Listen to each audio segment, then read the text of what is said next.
सीताराम सीताराम सीताराम सीताराम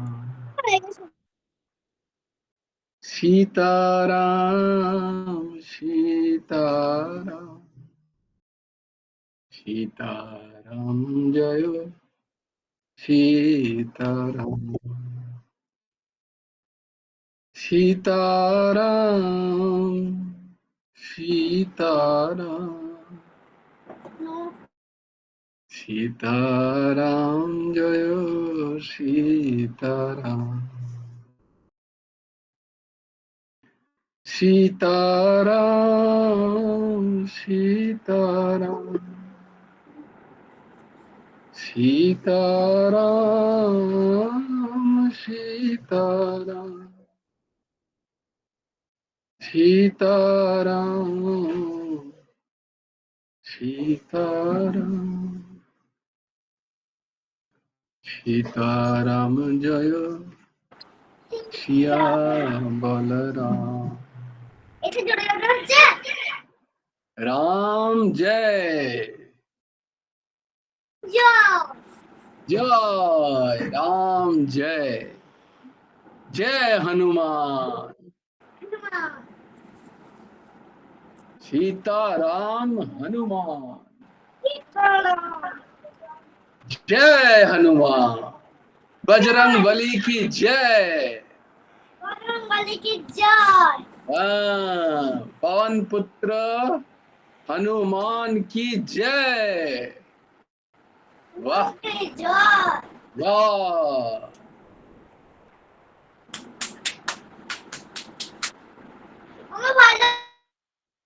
जय जय श्री राधे जय गुरु राधे श्याम गुरुर्ब्रह्मा गुरुर्विष्णु गुरुर्देवो महेश्वर गुरुर्साक्षात् परब्रह्म तस्मै श्री गुरवे नमः कृष्णाय वासुदेवाय हरये परमात्मने प्रणतक्लेशनाशाय गोविन्दाय नमो नमः कृष्णाय वासुदेवाय देवकी नन्दनाय च नन्दगोपकुमाराय गोविन्दाय नमो नमः वसुदेवं सुतं देवं कंसचाणूरमर्दनम् देवकी परमानन्दम् कृष्णं वन्दे जगद्गुरुम् নবকুমার চতুষ্পাঠীর আরেকটা ক্লাসে তোমাদেরকে খুব খুব স্বাগত। আমরা যেগুলো মুখস্থ করছিলাম তার দ্বাদশ শ্লোক মুখস্থ করছিলাম। সবাই করছো আশা করি।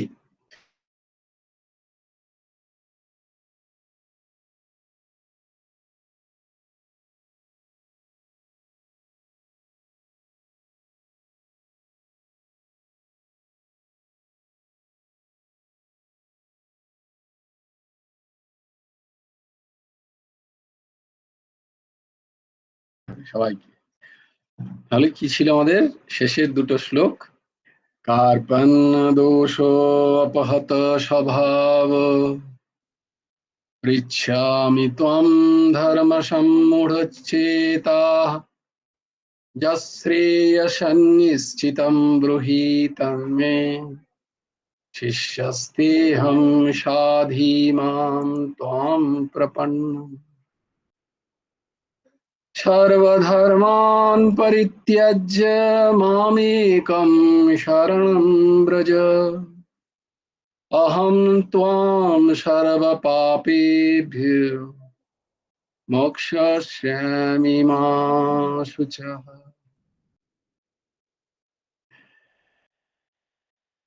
বেশ। আমরা যে শ্লোকগুলো করছি, কোথায় ছিলাম আমরা? শ্রীমদ্ ভগবদ গীতার অধ্যায় 6, 6 নম্বর অধ্যায়ের 28 নম্বর শ্লোক আমরা কালকে দেখেছি। আজকে 29 নম্বর শ্লোকটা দেখব। তোমরাও আমার সাথে সাথে উচ্চারণ করো, যাদের কাছে শ্রীমদ্ ভগবদ গীতা আছে সামনে, বাই তো স্ক্রিনে তো আসছেই। তবে আমি সবাইকে আবার আবার বারবার অনুরোধ করবো, সবার কাছে আছে সামনে গীতা আছে সবার কাছে? বাহ, খুব ভালো, খুব ভালো। হ্যাঁ, অবশ্যই সুন্দর গীতা, গীতাজিকে নিয়ে বসবে গীতা ক্লাস করতে।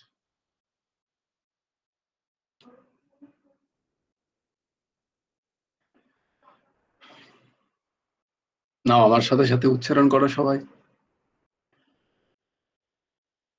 সর্বভূতস্থমাত্মানম, সর্বভূতস্থম আত্মানম, সর্বভূতানি চাত্মনি, সর্বভূতানি চাত্মনি ঈক্ষতে যোগযুক্তাত্মা, ঈক্ষতে যোগযুক্তাত্মা সর্বত্র সমদর্শনঃ,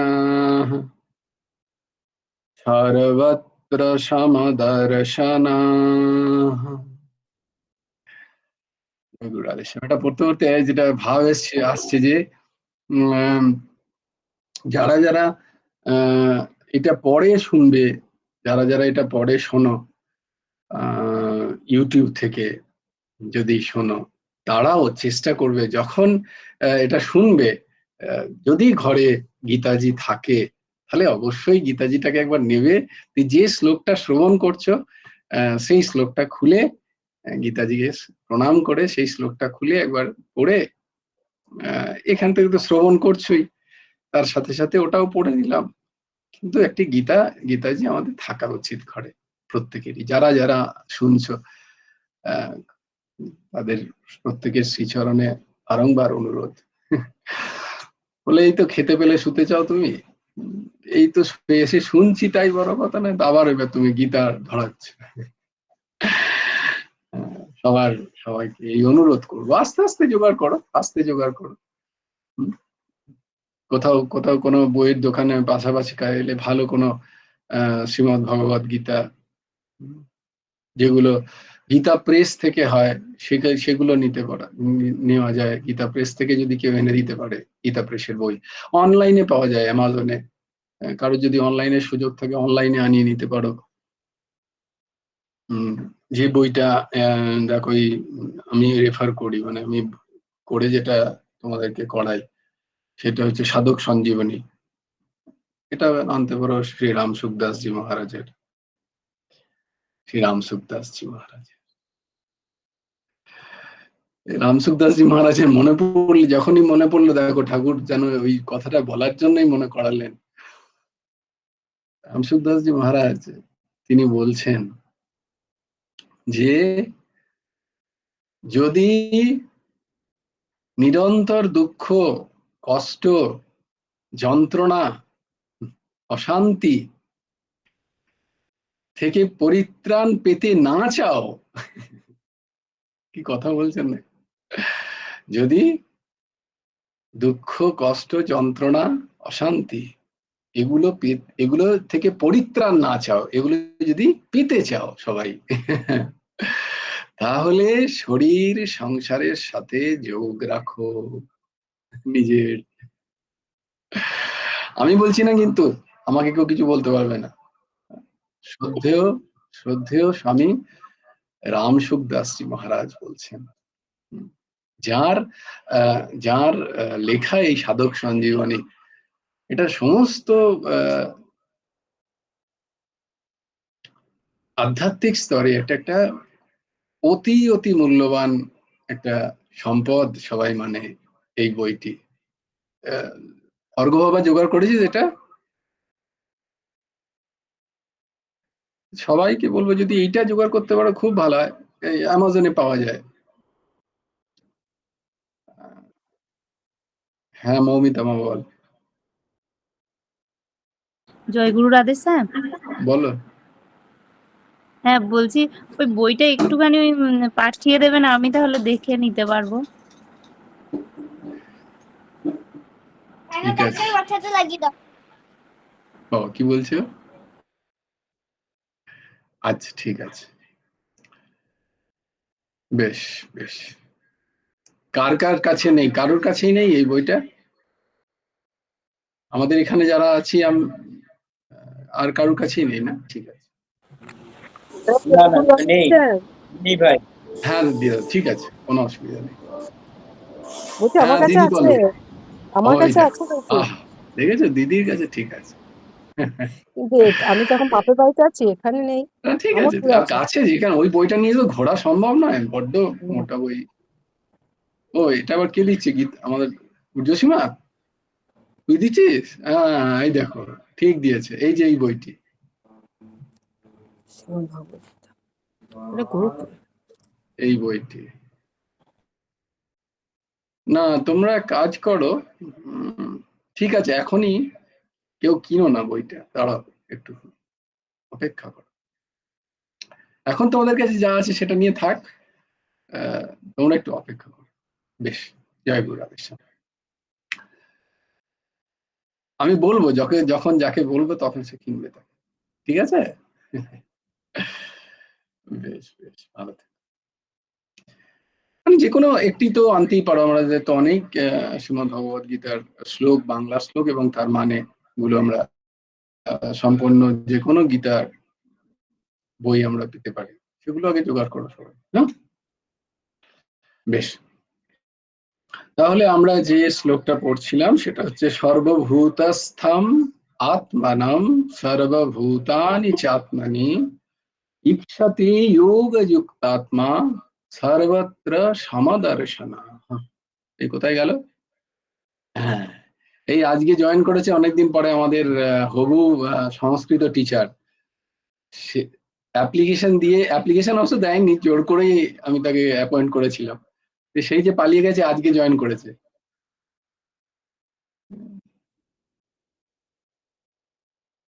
কই আমার সংস্কৃত টিচার মা?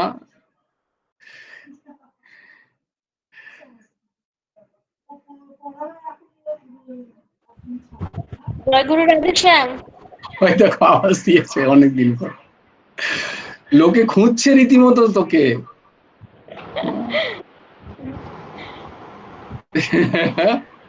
আমি বলছি টিচার আসবে আসবে, অবশ্যই আসবে, কেঁদো না কেঁদো না, বাচ্চা ছেলেরা কাঁদছে, এত সংস্কৃত পড়ানো হচ্ছে না কেন, আমরা কবে শিখবো?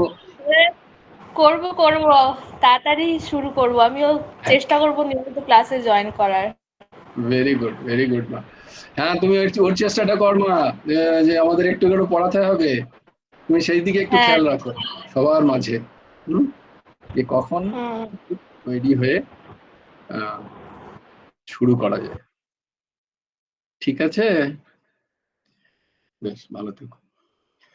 তো আমরা দেখে নিই এর মানেগুলো। সর্বত্র সর্বত্র সর্বত্র সমদর্শনঃ, নিজ স্বরূপ দর্শনকারী এবং যোগযুক্তাত্মা। এখানে যোগযুক্তাত্মা মানে যিনি যুক্ত আছেন, যিনি যে যুক্ত আছেন ভগবানের সাথে। এখানে ধ্যান যোগের কথা যেহেতু বলা হচ্ছে, তাই ধ্যান যোগে যুক্ত চিত্ত যোগী এরকম মানে করছেন স্বামীজি। আত্মানম, নিজ স্বরূপকে, সর্বভূতস্থম, সর্বভূতে ইকসাথে দর্শন করেন, সর্বভূতানি, সর্বভূতকে আত্মানি, নিজ স্বরূপে, নিজ স্বরূপে। ও হ্যাঁ, তো এইটার সাথেই যেটা প্রথমেই বলতে গেলাম, যে স্বামীজি বলছেন যদি তোমাদের এগুলো ছাড়তে ইচ্ছা না করে, এগুলোকে ত্যাগ করতে না ইচ্ছা করে, বা এগুলো থেকে সংযোগ বিচ্ছিন্ন হতে না ইচ্ছা করে, তাহলে শরীর সংসারের সাথে যোগ রাখো। আর যদি এগুলোকে সম্পূর্ণরূপে বিস্তৃত হতে হয়, এর থেকে যদি সম্পর্ক ছিন্ন হতে হয়, কষ্ট, যন্ত্রণা, অশান্তি, তাহলে শরীর সংসারের সাথে ভেতর থেকে আস্তে আস্তে সম্পর্ক ছিন্ন করো। বাইরে থেকে নয়, কিন্তু বাইরে থেকে যে যেমনটি কর্তব্য পেয়েছো তার কর্তব্য ঠিক ততটাই ভালো করে নেভাতে হবে। কিন্তু এটা ভেতরের জিনিস, এটা বাইরের জিনিস নয়। বারবার বলার কথা, জঙ্গলে গেলেই সাধু হওয়া যায় না, আর সবার মাঝে থেকে ঘোর বৈরাগী হওয়া যায়। এটা মনের জিনিস, মনের জিনিস। তাই তাই স্বামীজি বলছেন বারবার যে যতদিন এইগুলো আছে ততদিন আমাদের যন্ত্রণা, কষ্ট, যে বোধ, সেই বোধ যাবে না, বোধ যাবে না। এইরূপ সর্বত্র, ঠিক এর ব্যাখ্যাটাও, এই আজকের যে শ্লোকের ব্যাখ্যাটাও ঠিক খানিকটা ওই রকম। দেখো কি বলছেন, যে এইরকম ভাবে সর্বত্র নিজ স্বরূপ দর্শনকারী এবং ধ্যান যোগে যুক্ত চিত্ত সাংখ্যযোগী নিজ স্বরূপকে সর্বভূতে এবং সর্বভূতকে নিজ স্বরূপে দর্শন করেন।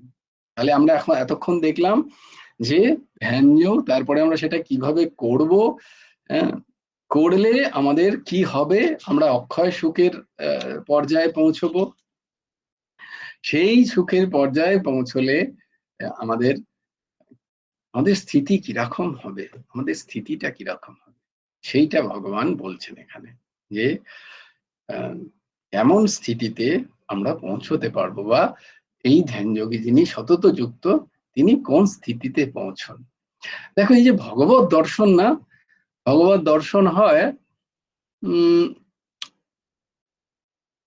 চার প্রকারের দর্শন হয়। কি কি দর্শন জানো? এক হচ্ছে স্বপ্ন দর্শন হয়। স্বপ্নে যদি কোনো ভগবত স্বরূপ আসেন, তোমার ইষ্ট, তোমার গুরুদেব যদি স্বপ্নে আসেন, যদিও শাস্ত্রে স্বপ্নকে মিথ্যা বলা হয়েছে, তবুও সেখানে যদি সত্য স্বরূপ ভগবান আসেন, তবুও তাকেও কিন্তু সত্যই ধরা হয়। স্বপ্ন দর্শনকেও, যদি ভগবত সত্য কেউ আসেন, সত্যরূপে যদি ভগবান আসেন, কারণ সত্য স্বরূপ তিনি, পূর্ণ তিনি, তাই তিনি যদি আসেন, বা তার কোনো জন যদি আসেন, কোনো ভক্ত, গুরুদেব, কোনো সাধক যদি স্বপ্নে আসেন, তাহলে সেই স্বপ্নও সত্যি। এটা একটা দর্শন। তারপরে কি দর্শন? তারপরে দর্শন হয় ধ্যান করতে করতে, যে ইষ্টের ধ্যান করবে, যে যে যে বিগ্রহের ধ্যান করছো, ধ্যান করতে করতে করতে করতে সেই ধ্যান দর্শন হয় একটা। ধ্যানের মধ্যে যখনই ধ্যানে বসবে, ওই বিগ্রহ সামনে আসেন, ধ্যান দর্শন। খুবই উচ্চকোটির দর্শন, ধ্যান দর্শন। স্বপ্ন দর্শনও অত সোজা নয় কিন্তু। স্বপ্নতে যদি কোনোদিন এসে যায়, জানবে যে খুব ঠাকুরের কৃপা, তাই জন্য তিনি স্বপ্নেতে এসছেন। অত সোজা নয় স্বপ্নতে। স্বপ্ন দর্শনও অত্যন্ত উচ্চকোটির দর্শন। যদিও দর্শন, ভগবত দর্শনের মানদণ্ডে স্বপ্ন দর্শন হচ্ছে সবচেয়ে নিম্ন দর্শন। দেখি, তো প্রশ্ন হচ্ছে গিয়ে, স্বপ্ন দর্শনও খুব উচ্চকোটির দর্শন, তার থেকেও অনেক উচ্চকোটির দর্শন ধ্যান দর্শন। ধ্যানেও আসেন না, কারণ ধ্যানে মনই তো বসবে না। আগে মন বসতে বসতে বহু সময় লাগে ধ্যানে দর্শন আসতে। তারপরে ধ্যানে যখন দর্শনে তন্ময় হয়ে যায় সাধক, তখন সেই ধ্যানেরই বিগ্রহ তার সামনে এসে হাজির হন। সেটাকে বলে সাক্ষাৎ দর্শন। সাক্ষাৎ দর্শন, প্রত্যক্ষ দর্শন। প্রত্যক্ষ দর্শন হয় শ্রী বিগ্রহের, ভগবানের, প্রভুর। তিনি প্রত্যক্ষ দর্শন দেন। বলে এর থেকেও বড় দর্শন আছে নাকি? সামনে ঠাকুরকে দেখলাম, সামনে ভগবানকে দেখলাম, এর থেকেও বড় দর্শন আছে? বলে হ্যাঁ, এর থেকেও বড় দর্শন আছে।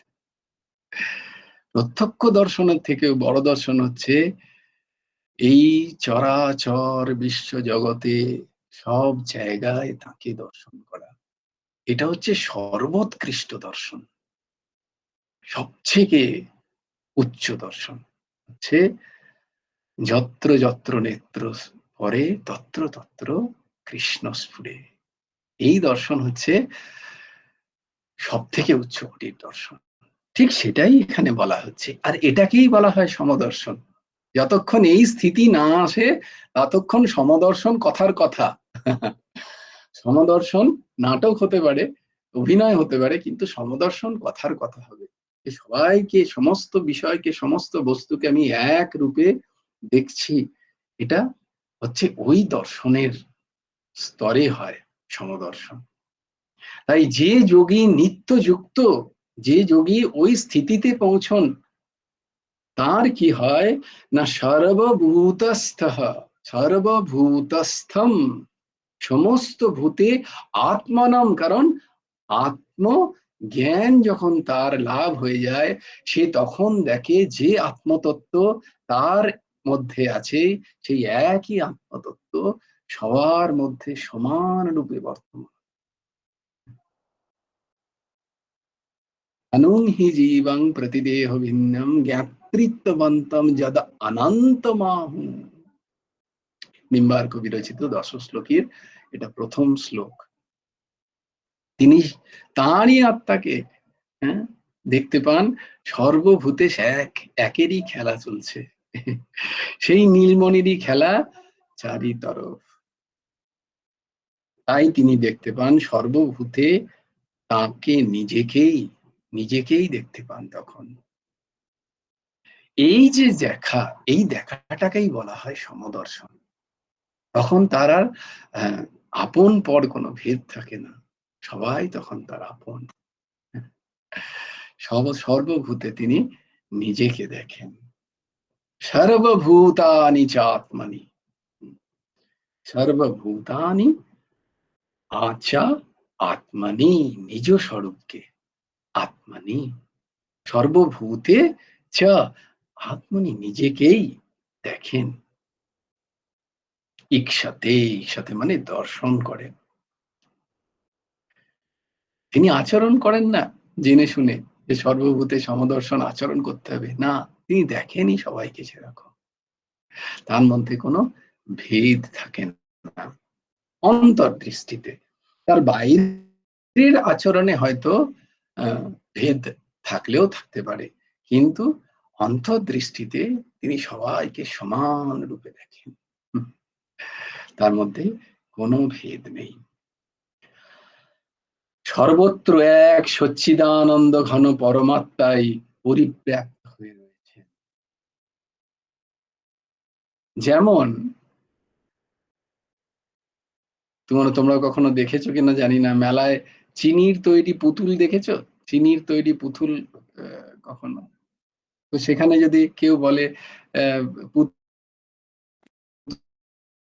বিভিন্ন রকম আছে, তো আমরা কি বলবো? এগুলো সব চিনি। লোহার তৈরি বিভিন্ন জিনিসপত্র, আলটিমেট তো আমরা বলবো লোহাই। এমনি সোনার জিনিস বলবো, এটা কিসের যদি বলা হয়, তাহলে আমরা তো প্রথমে সোনারই বলবো, তারপরে বলবো নেকলেস, তারপরে বলবো সেটা বালা, তারপরে বলবো দুল, আংটি, ফর্ম বলবো তখন তারপরে। কিন্তু কিছু যদি বলি এটা কিসের, সোনার, তবেতে সেই ধাতু যে জ্ঞান আমার যখন হয়ে গেছে, তখন আর রূপ চোখে পড়ে কম, তখন সত্য রূপে তার আসল পরিচয়টা আমাদের চোখে ধরা পড়ে, এটা শোনা। ঠিক তেমনি ভাবে যার আত্মজ্ঞান হয়ে গেছে, যার আত্মজ্ঞান স্থিতি, যিনি, যার আত্মজ্ঞানে যোগ স্থিতি হয়ে গেছে, তিনি আর রূপ দর্শন করেন না। রূপ, নাম আর রূপের অতীতে যা, নাম রূপ ছেড়ে দিয়ে সংসারে যা আছে, তিনি সেইটাকে দর্শন করেন। সেটা হচ্ছে ওই আত্মস্থিতি। তার যে স্থিতি, এই স্থিতি তিনি সর্বত্র দেখতে পান।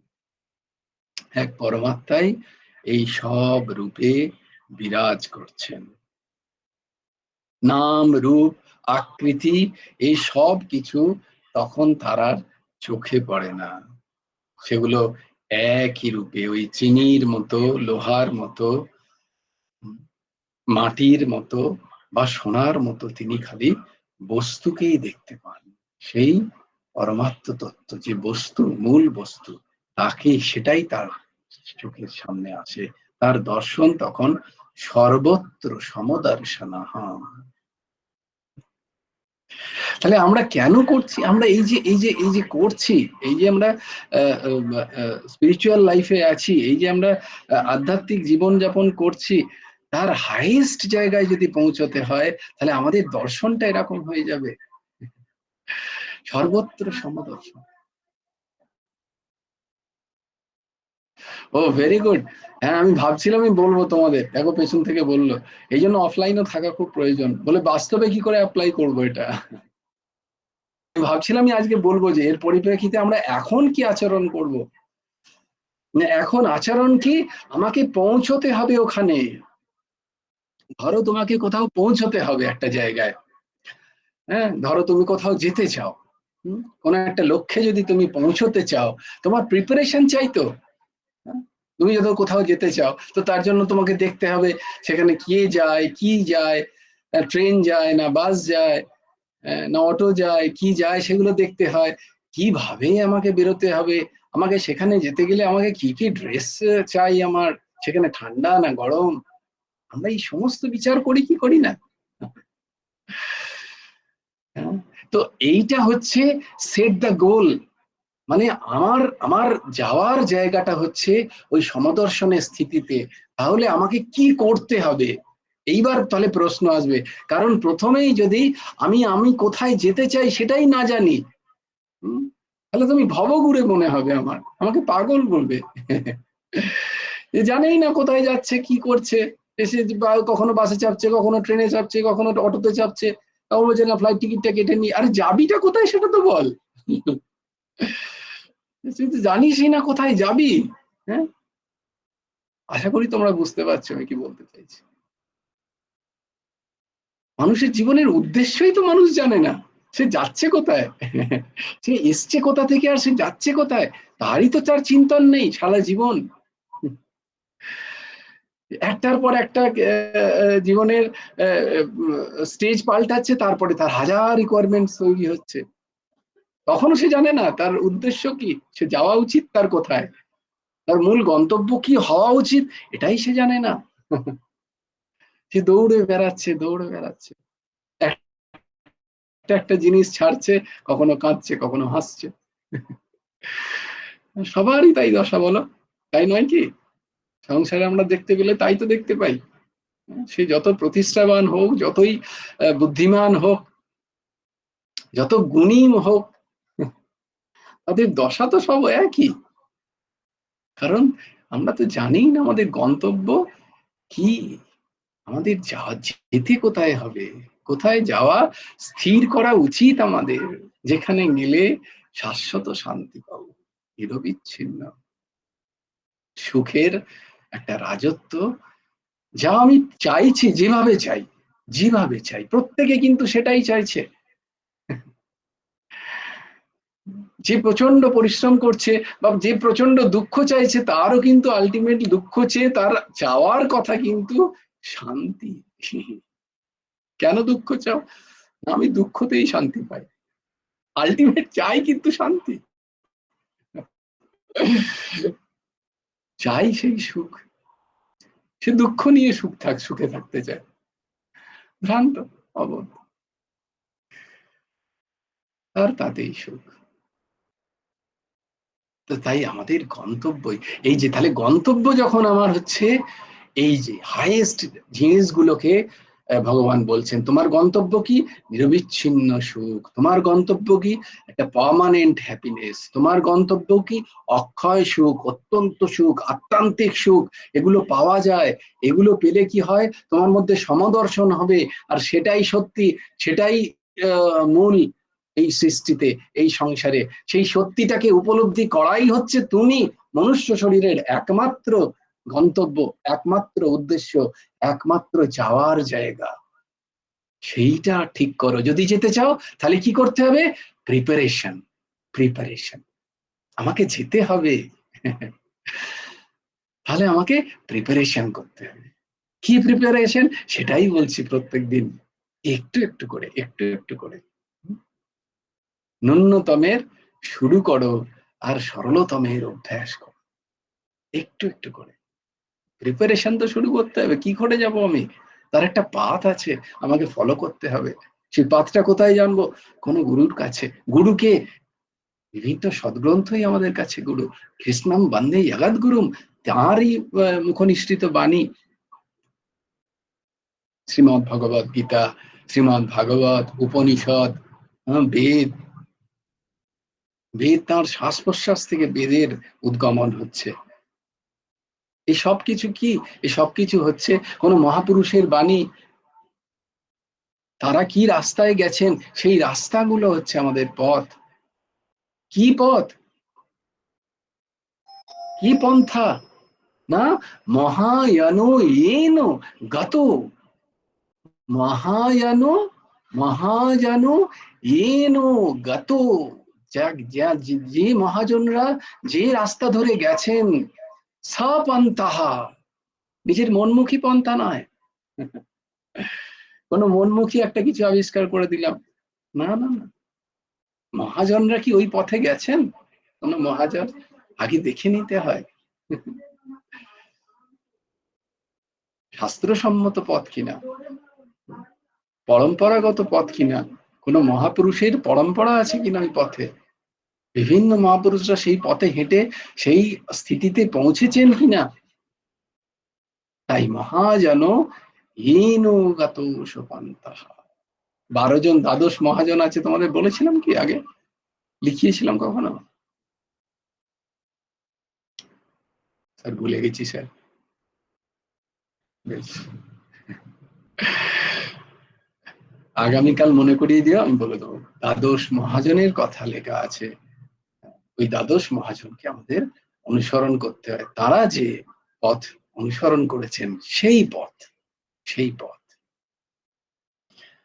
আমাদের অনুসরণ যদি এখন থেকে, তাহলে আমাদের এখন কর্তব্য কি? ওই পথের কোনো একটা পথকে নিশ্চয় করে নেওয়া, করে সেই পথে একটু একটু করে হাঁটা শুরু করা, একটু একটু করে হাঁটা শুরু করা। সেটাই হচ্ছে এর উত্তর, যে আমি এখন কি করব। আমার তো এখন সমদর্শন হয়নি, না বিন্দু মাত্র হয়নি। স্বীকার করে নিয়ে কি করে হবে? মহাজন যে নৌগত সোপান্তা, সেই পথে তারা কি করেছেন, কি সাধ্য করেছেন, কি সাধন করেছেন, তবে গিয়ে তারা ওই পথ পেয়েছেন। সেই পথ অনুসরণ করে। জয় জয় শ্রী রাধে, জয় জয় শ্রী সীতারাম, হর হর মহাদেব। ভজ গুরু হেমন্ত দেব রাধে শ্যাম, জপ হরে কৃষ্ণ হরে রাম, রাধে শ্যাম শ্যাম শ্যাম রাধে রাধে, রাধে কৃষ্ণ কৃষ্ণ কৃষ্ণ রাধে রাধে। জয় জয় শ্রী রাধে, জয় জয় শ্রী রাধে, জয় জয় শ্রী রাধে। হরি বলো, হরি বলো, হরি হরি বলো। জয় গুরুদেব, জয় গুরুদেব, জয় গুরুদেব। জয় জয় পরমংশ ঠাকুর শ্রী শ্রী হেমন্ত দেব। জয় গুরু রাধে শ্যাম, শ্রী গুরার্পণমস্তু, শ্রী হেমন্ত দেবার্পণমস্তু। জয় গুরু রাধে। সবাই ভালো থেকো।